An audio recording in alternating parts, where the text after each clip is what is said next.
전공은 실전에서 어떤 의미가 있는가?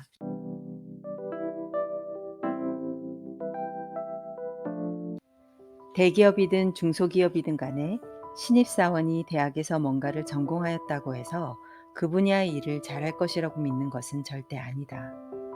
그저 비전공자보다야 좀 나으려니 생각하면서 잠재 능력이 있을 것으로 기대할 뿐이다. 그러고는 재교육을 실시하는데 국내 대기업들은 대졸 신입사원에게 최소 6주 이상, 최대 6개월까지 강도 높은 교육을 실시하기도 하고 교육기간에는 그저 예절 교육과 지옥 훈련 같은 것만 실시하고 실제 지식은 수개월 이상씩 직무 교육을 통해 가르치기도 한다. 어떤 전산 관련 회사들은 전산 전공자들을 뽑아놓고서 10주 이상 전산 재교육을 하기도 한다.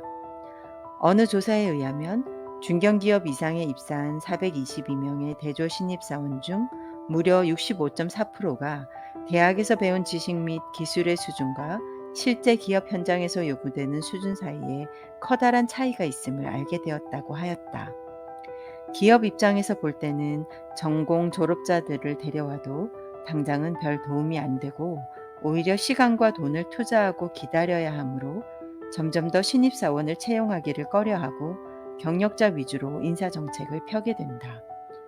신입사원들에게 일을 할당할 때 종종 전공과 관련 없는 일이 주어지는 이유도 어차피 새로 가르칠 텐데 전공이 크게 중요한 것은 아니라는 생각을 기업이 갖고 있기 때문이다. 기업에서 바라는 것은 실전 능력이다. 대기업 인사팀장들은 서슴없이 이렇게 고백한다.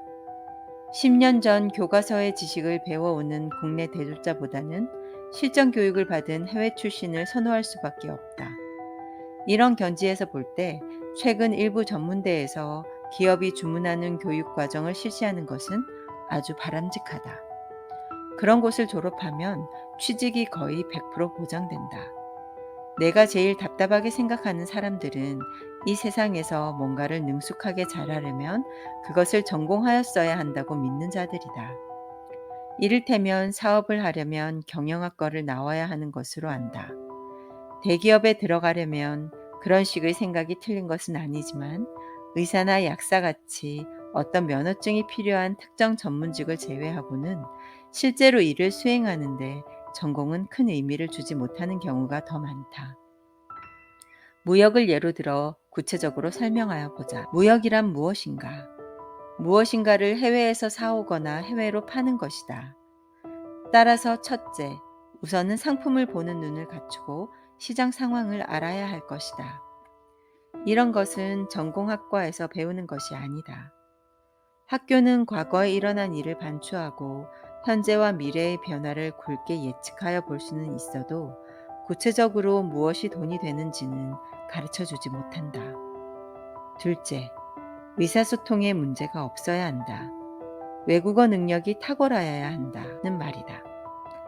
보따리 장사를 하는 것이 아닌 이상 서류 하나에도 오자가 없어야 하며 잘못된 해석이나 영작은 절대 있어서는 안 된다. 외국어는 전공과 상관없이 혼자 배워야 하는 영역이다. 셋째, 돈을 언제 어떻게 보내고 받는지를 배워야 한다. 서류생으로는 완전 무결하였어도 상대방이 나쁜 놈일지도 모르므로 결국은 돈과 상품의 인도 시기를 어떻게 맞추어 대비하여야 하는지를 배워야 한다. 학교에서는 사기꾼들에게 대처하는 방법을 가르쳐 주지 않는다. 기껏해야 클레임 처리하는 방법들인데 해결에 시간이 엄청 걸린다. 넷째, 관세를 절약할 수 있는 방법을 알아야 한다.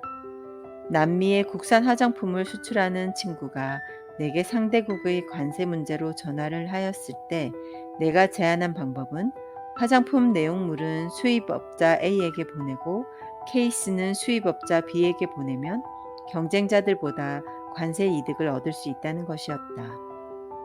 관세를 절약하는 방법은 학교에서 가르쳐 주지 않는다. 다섯째, 협상에 능하여야 한다. 학교에서 모든 상황을 예측하여 각각의 경우 어떻게 협상하라고 가르쳐 주지는 않는다. 실례를 하나 들어보자. 내가 무역을 처음 시작하였던 시기에 있었던 일이다. 신사의 나라 영국인들을 싱가포르 전자박람회에서 만나 물품을 주문하였더니 성금으로 50%를 달라는 것이었다. 사람들이 믿을 만해 보여서 나는 한국으로 돌아와 돈을 보냈다. 하지만 그 뒤 전화를 하여도 팩스를 보내도 감감무소식이었다. 영국 대사관에 찾아가 조치를 부탁할 생각도 했었지만 그냥 포기했다. 나쁜 놈들을 상대로 싸우려면 언제나 진이 빠진다는 것을 경험적으로 알고 있었기 때문이다. 그리고 2년 후 나는 영국에 외화 밀반출을 한 것이 아니냐는 미치고 팔짝 뛸 의혹을 관세청으로부터 받았고 세무서로부터는 손해가 입증된 것이 아니므로 비용으로 처리할 수 없는데도 비용 처리를 하여 법인세를 포탈하였다는 말을 들었다. 그때 내 입에서 나온 소리, 에이쌍. 내가 말한 것들을 무역학과에 가면 배울 수 있다고 생각하는가? 꿈 깨라. 차라리 코트라에서 하는 무역 교육 코스 같은 것이 더 실용적이고 저학년 때부터 무역 실무에 대한 책들을 계속 읽고 배워야 하며 언어 능력을 향상시켜야 한다. 언젠가 독립하여 경영자가 되기를 꿈꾸는 자들 역시 경영학을 반드시 전공하여야 하는 것은 아니다. 하버드 경영대학의 민츠버그 교수는 경영자의 역할을 세 가지로 구분한다. 첫째, 대인관계에 있어서의 상징적 대리인. 둘째, 정보를 취합하고 분배하는 통로자. 셋째, 자원을 배분하고 문제를 해결하는 결정자 역할이다.